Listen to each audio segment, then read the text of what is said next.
E aí, fião, beleza? Rapidamente aqui, atualidades desse ano aí. No dia 20 de março de 2003, os Estados Unidos, junto com a coalizão aí, que também tinha Inglaterra, Polônia, Austrália e outros grupos que o auxiliaram, invadiram o Iraque, dizendo que o Iraque ele era detentor de armas nucleares e que tinha uma ditadura de Saddam Hussein que também financiava o terrorismo.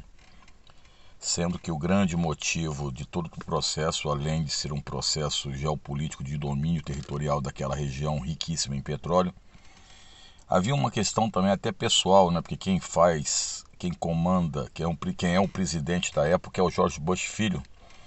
Quando o pai dele, em 1990, tentou fazer a Operação Tempestade do Deserto, e não conseguiu tirar o Hussein do poder naquela época, apesar das retaliações. Bom,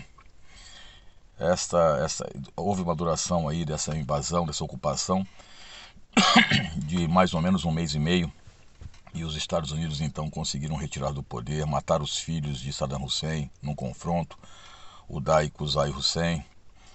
O Hussein foi preso, né? Foi preso, barbado, a barba parecida a minha ou mais ainda, e foi levado a um julgamento. Né? No julgamento ele não aceitava ali o tribunal, etc. e tal, e foi enforcado em 2006, sendo que os grandes líderes e generais do Iraque naquela época que também estavam ali, também foram enforcados sucessivamente. Alguns fugiram, conseguiram fugir, até hoje não foram encontrados. Mas o vestibular vai te perguntar o seguinte: quais foram as consequências desse processo? Bom, primeira coisa, uma coisa é a seguinte: o Iraque nunca financiou o grupo terrorista. Aliás, Saddam Hussein foi bem claro junto a Osama Bin Laden, que o Bin Laden ficasse na dele, não entrasse dentro do Iraque, porque senão a Al-Qaeda seria destruída. Então essa situação que você de internet fica pregando aí, fica assistindo podcast aí de um ou de outro, achando que o Saddam Hussein tinha grupos terroristas, então o senhor vai se informar um pouquinho, ler um pouco antes, né? Segunda situação é a seguinte: você dividiu o Iraque em três. Essa é a grande realidade. O norte do Iraque, que é a parte entre aspas, sabe o que é aspas, né, meu filho? De cima. Tem os curdos dominam, né? Tanto é que o pessoal ali queria separar para fazer o Kurdistão, os curdos que são povos também que, assim como os palestinos, são povos sem um estado ali, não é? Sem um território fixo. Eles estão em vários países ali. O sul ficou com os xiitas, lembrando que o Iraque, apesar de ser governado por Saddam Hussein, a maioria do Iraque era xiita, então o sul era xiita, e o centro ali perto de Bagdá ficou mais ou menos sunita. E como efeito colateral, filho, nós podemos afirmar um dos efeitos colaterais brutais foi o surgimento do ISIS, né? ISIS, você sabe que é o exército islâmico, né? Exército islâmico, não, Estado Islâmico, né? Ou Exército Islâmico, Islamic State of Iraq and Syria.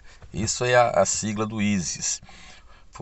Fundado em 2003 ou 2004, tendo como um dos seus fundadores o indivíduo que era considerado psicopata até pelo Bin Laden, que era o Abu Bakr al-Baghdadi, que também, se tivesse que matar ali matar ali os muçulmanos, ele não pensaria duas vezes. Bin Laden sempre dizia para se preservar os irmãos muçulmanos ali. Então, vai ler também para não colocar tudo no mesmo negócio, no mesmo bolo. E o ISIS vai transformar-se num grupo poderoso, né? Tanto é que ele vai ser responsável de chegar na Síria ali e conseguiu fazer uma coisa quase impossível: juntar o governo sírio, juntar a Rússia, né, porque estava apoiando o governo sírio, juntar as forças que queriam a queda de Bashar al-Assad na Síria, que era a União Europeia e Estados Unidos, diga-se OTAN, e rebeldes, e os curdos, que também têm pendengas com os sírios, contra o Estado Islâmico, que, segundo alguns, Donald Trump disse que, acho que em 2019, se não me engano, alguma coisa assim, disse que o Estado Islâmico estava acabado. Nunca se acaba com grupo terrorista, põe na sua cabeça isso. Facções criminosas e grupos terroristas sempre sobram umas células, e as células hoje elas são altamente independentes. Tanto é que surge no Afeganistão o ISIS-K. ISIS-K significa ISIS de Khorasan, que é um grupo altamente violento, que é contra os Estados Unidos e contra o Talibã. E foi contra os acordos feitos aí, né, do governo do Talibã assumir. Então, ele está sendo um grupo terrorista contra os fundamentalistas do Talibã e também são sunitas. O Iraque, que era um país que o terrorismo era zero na época do Hussein, hoje é um país com graves problemas, né, nessa área, e não houve as melhoras que o pessoal fala. Aliás, eu queria ver algum grupo turístico ir para o Iraque, né, para Bagdá. Bagdá, assim como Teherã no Irã, já foram, né, assim como também Beirute no Líbano, Beirute, Bagdá, Teherã, na década de 50 e 60 eram points turísticos aí para alta classe média, principalmente alta classe média europeia e norte-americana. Hoje, se alguém te der uma passagem, você vai pensar 3 vezes antes de ir. Então vai esse videozinho aí para você ficar alertado com isso. Nós estamos em 2023. É um videozinho tosco, como sempre, sem nenhuma... Hoje sem som, porque o meu pendrive fez favor de quebrar e só vou comprar outro, sabe lá Deus quando.